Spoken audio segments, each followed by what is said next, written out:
그가 내게 대답하여 이르되 여호와께서 스룹바벨에게 하신 말씀이 이러하니라. 만군의 여호와께서 말씀하시되 이는 힘으로 되지 아니하며 능력으로 되지 아니하고 오직 나의 영으로 되느니라. 큰 산아 내가 무엇이냐? 내가 스룹바벨 앞에서 평지가 되리라.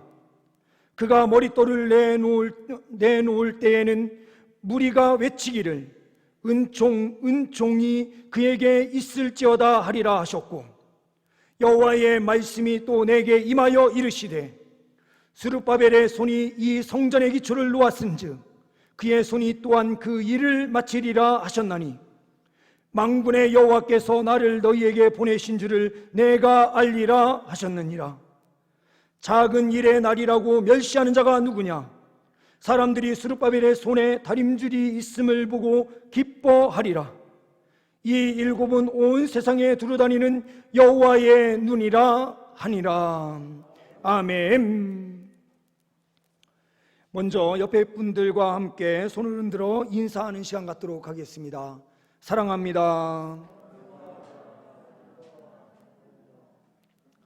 예, 한 번 더 인사하겠습니다. 축복합니다.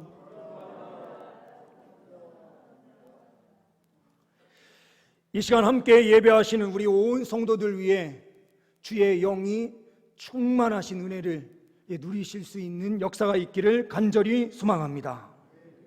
우리 주님께서 친히 이 가운데 하늘문을 여시고 임재하여 주시는 줄 믿습니다. 오늘 말씀 나의 영으로 라고 하는 제목의 말씀으로 함께 말씀을 나누려고 합니다. 지금 스가랴가 환상을 보고 있습니다. 이 환상은 굉장히 어려운 환상들인 것처럼 보입니다. 그러나 이 환상은 분명한 목적이 있습니다. 우리도 성령 충만함을 누리게 되는데요, 이 성령 충만함은 세상이 줄 수 없는 그 충만함입니다. 이 충만함의 경험에 대하여 설명하려고 하면 어떻게 설명하고 싶어도 설명할 수 있는 길이 없는 것 같습니다. 기독교가 이야기하는 성령 충만함은 마약에 취한 사람과 그 행동 자체가 완전히 다릅니다. 성령 충만함은 그 안에서 행복과 즐거움을 누리는 것은 똑같은 것처럼 보여도 그 안에 하나님 말씀대로 살고자 하는 강한 절제의 영이 함께하고 있기에 분명히 다릅니다. 오늘 스가랴가 경험하는 이 경험 또한 특별한 신비적 체험입니다. 우리는 신비주의는 아니지만 기독교는 분명 신비한 것을 주님께서 주시는 종교입니다. 우리의 그 신비적 체험은 이루 말할 수 없는 것입니다. 우리 여기 계신 우리 성도님들은 한 번 정도는 성령 충만함을 누리셨을 거라 확신합니다. 그리고 이 신비적 체험을 한 번 정도는 다 해보셨을 것으로 보여집니다. 이 신비적 체험을 우리 주님께서 왜 주시는가? 하나님의 백성들을 하나님의 뜻대로 세우시기 위하여 이 신비적 체험을 주시는 것입니다. 오늘 스가랴 말씀이 주어지는 이때는 성전 건축을 하다가 주변의 방해를 통해서 더 이상 성전 건축을 하지 못하고 있는 상황 가운데서 하나님께서 주시는 말씀입니다. 페르시아 지역에서 바벨론 땅에서 약 70년 기간을 그렇게 지내다가 하나님께서 고레스 왕을 통하여 이 이스라엘 민족을 다시 이스라엘 땅으로 돌아가라 라고 하는 명령을 주게 되고, 그 명령을 통해서 돌아온 그들이 가장 먼저 해야 할 일은 성전 건축의 일이었습니다. 하나님 앞에 가장 먼저 엎드려 번제를 드리고 하나님 앞에 제사를 드린 후에 성전 기초를 놓게 되는데, 이 기초를 닦은 그 다음부터 큰 어려움이 닥쳐오기 시작합니다. 이 어려움이 닥쳐올 때에 사람들의 습성과 믿음의 태도가 나타나게 되어 있습니다. 이스라엘 민족은 크게 세 부류로 나누어져 있었던 것으로 볼 수가 있습니다. 첫 번째는 도피형의 사람들이었습니다. 마치 모세의 모습과 똑같습니다. 모세는 이집트의 왕으로서, 왕의 아들로서 어떻게 보면 그 다음 때를 이을 수 있을 만큼 모든 것을 가지고 있었던 모세, 이 권력에 취하여서 잘못된 판단을 한 것처럼 보이는 모든 상황들이 펼쳐집니다. 자기의 민족이라고 생각하는 이스라엘 민족을 결박하고 그리고 그들을 함부로 대하는 한 사람을 죽여서 모래에 파묻습니다. 그리고 그 다음날 형제들끼리 싸우는 모습을 보면서 가서 그들을 말리는 가운데에 그 사람을 죽인 것처럼 우리도 죽이려느냐라는 말을 듣고 두려워서 그는 광야로 도망하고 피난을 갑니다. 도피형의 사람인 것처럼 보였었던 그가 하나님을 만나는 순간 완전히 변화됩니다. 그가 하나님을 만나고 하나님의 소명을 받은 이후에 다시 이집트로 돌아가서 이스라엘 민족을 구출하고 홍해 바다의 앞에 있을 때에 이러지도 못하고 저러지도 못하는 그 상황, 그리고 많은 사람들로부터 원망을 듣는 그 자리에서는 절대로 피하지 않습니다. 그는 하나님 앞에 엎드려 하나님의 뜻을 구하는 자리로 나아갑니다. 광야 생활을 할 때에도 언제나 어려움이 닥칠 때에 도피하는 자가 아니라 성막으로 나아가 하나님의 임재를 구하고 하나님의 뜻을 구하며 그 뜻 앞에 전적으로 순종하는 모습으로 나아가는 모세의 모습을 발견하는 것입니다. 우리는 어려운 일을 만날 때에 처음에 모든 권세를 가지고 있었던 이 모세와 마찬가지로 문제를 만났을 때에 도피하려고 하는 성향이 우리 안에 너무나도 많이 있습니다. 또한 어떤 사람은 가룟 유다와 같이 포기형을 선택하는 사람들이 있습니다. 자기가 잘못한 것을 분명하게 알 때에 회개함으로 나아가면 모든 것이 끝나는데 회개의 자리로 나아가는 것이 아니라 자기의 삶을 포기해버리는 사람들이 있는 것이죠. 또한 마지막으로 보는 이 도전형의 사람이 바로 모세가 하나님을 만난 이후에 변화된 상태가 바로 도전하는 모습에서 우리는 분명하게 도전형임을 우리는 볼 수가 있습니다. 홍해가 앞에 놓여져 있는 상황에 하나님 앞에 기도함으로 그는 도전하며 나아갑니다. 앞길이 꽉꽉 막혀 있는 상황처럼 보이지만 하나님을 의지해서 도전형으로 나아가는 모습을 우리는 분명하게 보게 됩니다. 여호수아 또한 하나님과 함께 여리고 성을 무너뜨리는 그 일에서도 도전형으로 나아가는 모습을 우리는 보게 되는 것입니다. 스가랴도 또한 마찬가지였습니다.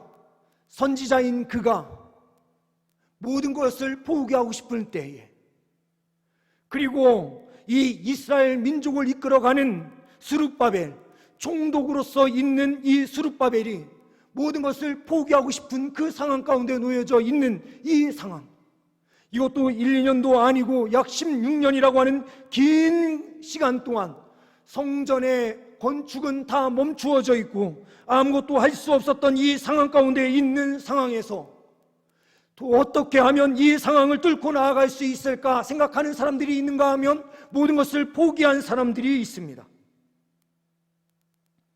이때에 하나님께서는 그에게 환상을 보여주시는 것입니다. 특별히 스가랴에게 그 환상을 보여주십니다. 오늘 읽지는 않았지만 1절의 말씀을 보게 되면 그는 환상을 보고 마치 취한 사람처럼 그러한 모습 가운데 있을 때에 그를 깨우시며 또한 다시 하나님의 말씀을 주시는 것을 우리는 보게 됩니다. 스가랴가 본 환상은 지금 하나님 앞에 서 있을 때가 5번째였습니다. 앞에 네 번의 환상은 말을 탄 분의 환상을 봅니다. 또한 하나님의 백성들을 괴롭히던 뿔이 있었는데 이 뿔이 망치를 통해서 치는 환상을 보게 하십니다. 대제사장 여호수아는 더러운 옷을 입고 있었는데 하나님께서 천사에게 명령하여 새 옷을 입혀주는 광경을 보게 하십니다. 그리고 예루살렘을 다시 측량하는 과정을 보게 하십니다.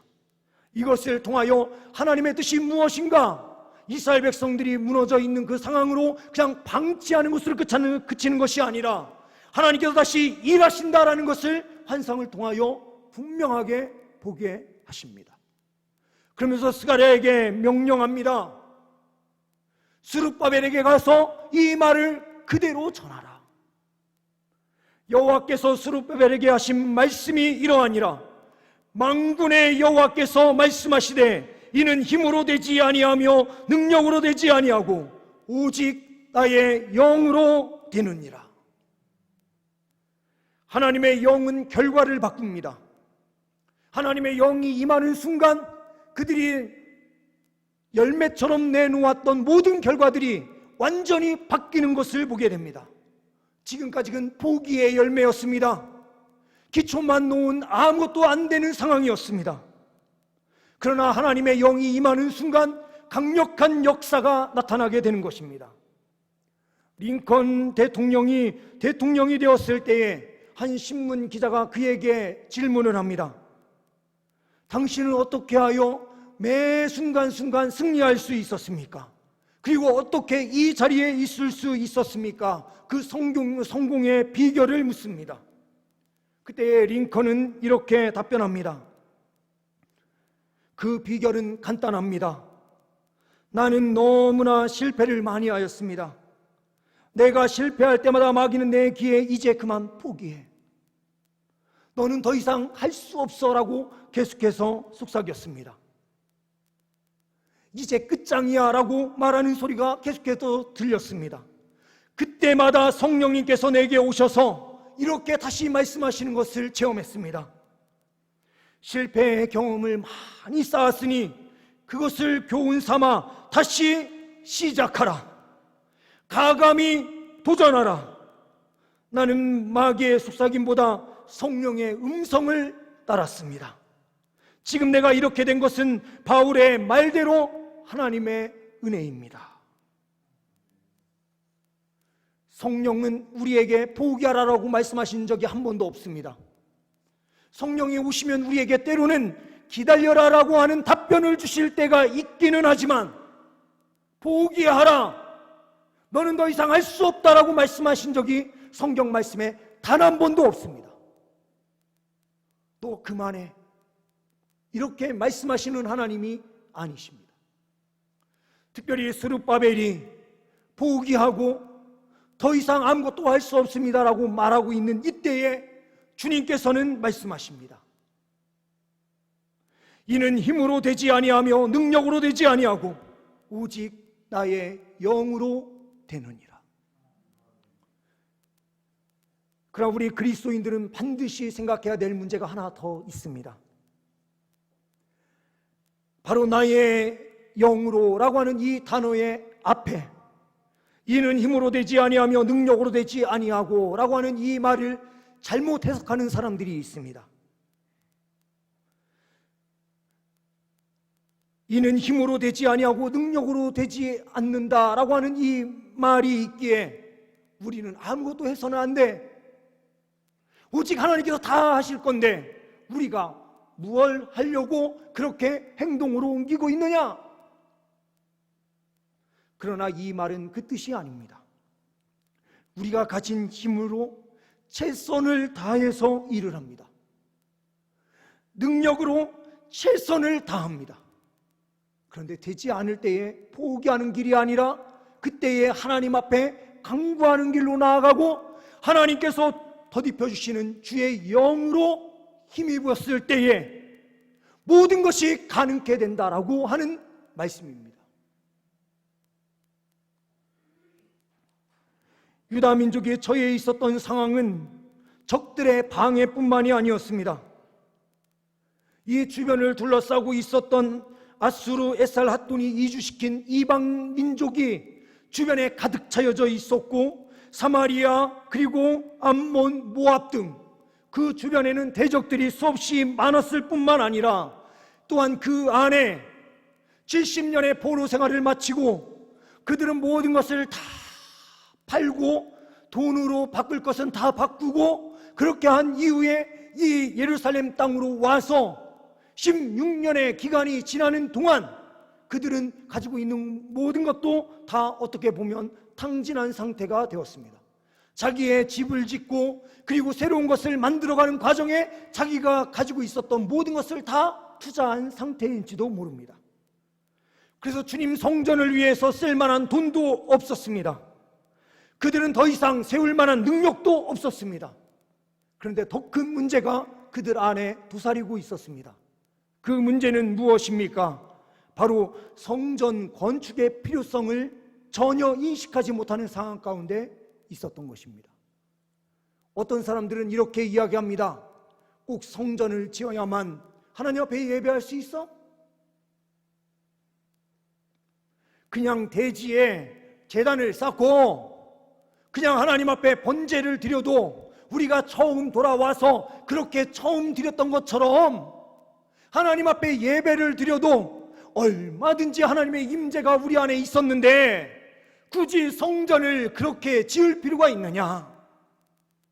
솔로몬의 성전을 지으려고 하면 지금의 돈으로 환산하더라도 몇 조가 들어가는 돈인데 이들은 가진 것이 아무것도 없었습니다. 그리하여 많은 이스라엘 민족 그 백성들 안에서도 성전 건축하지 않아도 돼, 꼭 그렇게 할 필요 없어, 이렇게 부정적으로 말하는 그 말들은 얼마나 빠르게 확산되는지 많은 사람들의 마음이 함께 무너져 내려 있는 상태였습니다. 근데 우리 주님께서는 그 가운데 말씀하십니다. 아니야, 이제 다시 시작할 때가 되었어. 근사나 내가 무엇이냐? 내가 바벨론 스룹바벨 앞에서 평지가 되리라. 근사나 겨자씨만한 믿음이 산을 옮겨서 평지로 만드는 것과 똑같은 말씀을 다시 주시는 거예요. 근사나 내가 무엇이냐? 내가 스룹바벨 앞에서 평지가 될 것이다. 앞에 있는 장애물과 같은 큰 산, 그것을 제거시켜서 평탄하게 될 것이다 라고 말씀하시는 주의 말씀이 들려지는 것입니다. 성전 건축이 시작되는 그 순간 4년 만에 이 모든 것을 완성시키는 역사가 일어나요. 16년의 기간을 기다린 그 기간, 하나님께서 다시 그들의 마음을 일으키신 즉시로 4년 안에 이 성전이 완공되는 거죠. 이것은 에스라 6장 말씀을 보게 되면 그 힌트를 찾을 수가 있습니다. 이것은 이스라엘 민족이 하나님 앞에 기초를 놓고 시작하려고 하는 마음을 갖는 순간 하나님께서는 몇백 킬로가 떨어져 있는 그 바벨론 땅에서 하나님께서 다시 역사하시는 거예요. 페르시아 지역에 하나님께서 역사를 베푸시기 시작합니다. 어떤 역사입니까? 바로 다리오 왕이 여름 휴가지인 그 앙메다 궁, 그 곳에 가서 휴가를 보내고 있는 가운데에 너무나도 적적해서 도서관에 들어가서 두루마리 하나를 펴서 읽기 시작하는데 그 두루마리의 내용이 바로 이 고레스 왕의 칙령의 내용이었습니다. 이스라엘 민족은 돌아가서 너희들의 성전을 건축하라 라고 하는 명령을 내린 그 친서가 그곳에 딱 보이는 거예요. 이것을 읽자마자 다리오 왕은 그들에게 칙령을 내리면서 이렇게 이야기합니다. 성전을 건축하라. 건축 경비를 우리나라에서 지원하라. 필요한 재물을 다 공급해줘라 라고 하는 친서가 떨어지는 거예요. 이스라엘 민족이 무엇인가 한 것이 아니에요. 하나님께서 일으켜 세워주시는 역사로 함께 하셨어요. 학계를 보내셔서 너희가 다시 성전을 건축하라. 성전을 건축하면 이전의 영광보다 더 큰 영광이 너희와 함께 있을 것이다 라고 선포해요. 그는 나이가 80이 되어서 늙은 선지자였지만 하나님의 말씀을 듣고 선포할 때에 그 말씀 앞에 순종하는 자들이 하나님의 은혜를 누리는 거예요. 기초를 놓는 것으로 시작한 그들이 하나님의 도우심의 역사가 펼쳐짐을 통하여 그 모든 일이 온전히 이루어지는 거예요. 하나님의 영을 의지하고 기초를 놓고 시작하면 하나님의 역사는 시작됩니다. 우리가 시작하는 것이 아니라 하나님께서 일하십니다. 우리가 가지고 있는 작은 능력 그거 하나로 시작하려고 할 때에 하나님께서는 이미 다 준비해 놓고 계시는 거예요. 제가 힘들 때마다 가는 그 기도원, 제가 자주 말씀을 드리죠. 나중에 한번 가보세요. 볼품 없습니다. 그렇게 화려함이 없는 기도원이에요. 이 옆에 있는 큰 기도원보다 정말 갖춘 거 아무것도 없는 기도원이에요. 마가의 다락방, 이 기도원, 박보영 목사님이 이 기도원을 인수를 하고 지금까지 멈추어져 있던 그곳을 다시 시작하려고 보니 여기저기 빗물은 새고요, 거미줄은 쳐져 있어서 다시 다 뜯어내고 다시 뭔가 시작을 해야 되는데 보니 돈이 없는 거예요. 그래서 이 박보영 목사님은 모든 걸 다 포기해야 되겠다 싶어서 하나님, 이거 어떡합니까? 이 박보영 목사님은 원래는 의사였고 돈을 잘 벌어가지고요, 점심은 저 동경에 가서 비행기 타고 가서 스시를 먹고 와서 저녁은 다른 나라에 가서 또 저녁을 먹는 사람이었다고 해요. 근데 그가 예수 그리스도를 만난 이후에 그는 완전히 변화되어서 불황자들, 조직폭력배들 이런 사람들을 변화시키는 일에 자기가 헌신하기 시작하고 그의 헌신을 통해서 교회가 세워졌어요. 지금은 그 교회가 1000명 이상 모이는, 그리고 분립 개척된 그 교회들이 엄청 많은데 다 큰 교회들로 지금 인천 쪽에 잘 세워져 있습니다. 이분이 이 기도원을 세우는 일에 다시 시작할 소망을 찾은 때가 언제였냐? 모든 게 다 안 되는 그때에 교회 성전 뒤에, 기도원 뒤쪽에 조그마한 헝금함이 하나 있었는데 그 헝금함을 열어보니 누군가가 헌금을 넣고 간 거예요. 그걸 열어서 딱 보니까 이렇게 써 있는 거예요. 백돌 한 장 헌금. 벽돌도 백돌로 쓰는, 맞춤법도 제대로 못 쓰시는 한 연세 있으신 분이 백돌 한 장 헌금 딱 해서 딱 열어서 보니까 5,000원이 딱 들어있는 겁니다. 그 5,000원을 보는 순간 이 목사님의 마음에, 아 그래, 기도해주는 우리 성도가 있고 헌신해주는 이 헌신 5,000원이 있는데 내가 뭘 못하겠냐라는 생각을 가지고 그때부터 이 성전 건축하는 일을 시작했다고 합니다. 지금 그곳에 1000명 이상 들어가서 집회를 할 수 있는 그런 예배당이 건설되기에 잘 지어져 있습니다. 물론 화려하게 크게 지은 것도 아니지만 기도의 동산으로 너무 좋게 잘 지어진 거예요. 우리는요, 생각할 때에 큰 게 있어야 시작한다고 착각을 해요. 우리 안에 뭔가 능력이 많아야 무엇인가 할 수 있다라고 생각하는 경향들이 많아요. 나는 아무것도 할 수 없는데, 나는 힘도 없고 아무것도 없는데.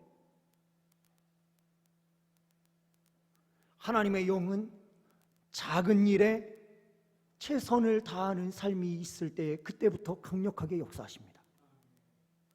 10절 말씀을 보시면 작은 일의 날이라고 멸시하는 자가 누구냐? 작은 거라고 무시하는 사람들이 누구냐라고 주님께서 말씀하세요. 스룹바벨의 손에 다림줄이 있다. 이제 일을 시작하는 그 시작점에 그가 있다. 그 시작으로부터 모든 것이 다 완성된다. 작은 것에서부터 큰 일이 시작되는 거예요. 아무 일이 아닌 것처럼 생각하는 그 일에 의하여 주님의 일은 굳건하게 세워지는 거예요. 우리가 11월 1일 보시면 이쁘게 현수막을 만들어 주셨는데요. 11월 1일이 사역축제예요. 이름만 보면 와, 정말 거한 행사가 진행되는 것처럼 보이시잖아요. 그렇죠? 예. 이것은 우리 마음의 축제의 시간이어야 된다는 겁니다. 내가 사역을 위해서 헌신하는 날, 내년도에 내가 이 사역만큼은 꼭 감당하겠다, 마음의 행복으로 결단하는 날이에요. 작은 거라고 나는 힘이 없어서 아무것도 못한다고요? 아니에요. 그 작은 아무것도 아닌 그 하나의 행동이 우리 교회를 우뚝 세우는 거예요. 하나님의 나라는 어떤 큰 사람에 의하여 세워지는 게 아니에요. 하나님의 방식은요, 할 수 없지만 하나님을 의지해서 기초돌을 놓는 것, 그것 출발에서부터 하나님께서는 다 일하시고 그 페르시아 지역의 왕의 마음을 온전히 움직이는 역사를 다 준비해 놓으셔서 하나님께서 일하시는 거예요.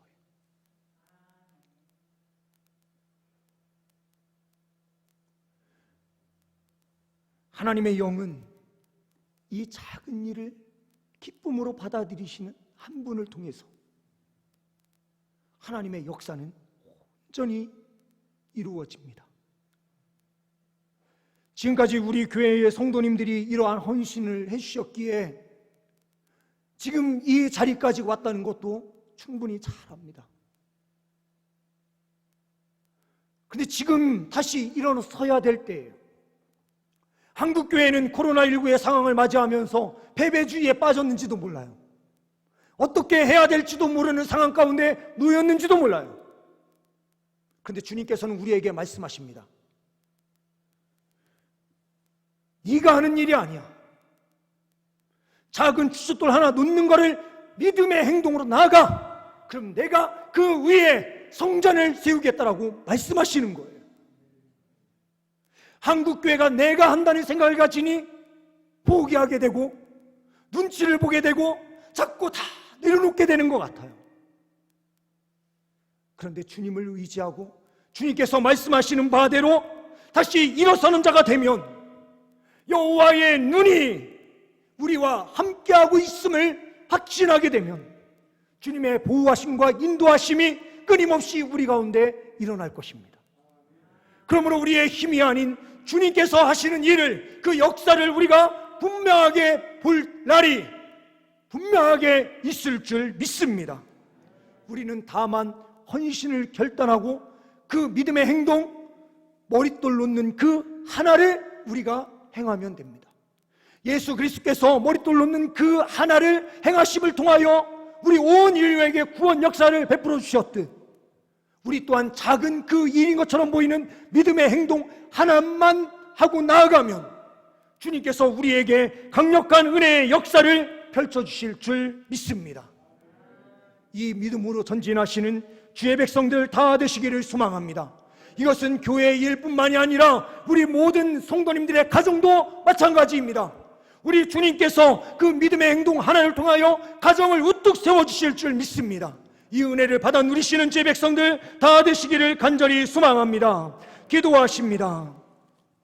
하나님 아버지 감사합니다.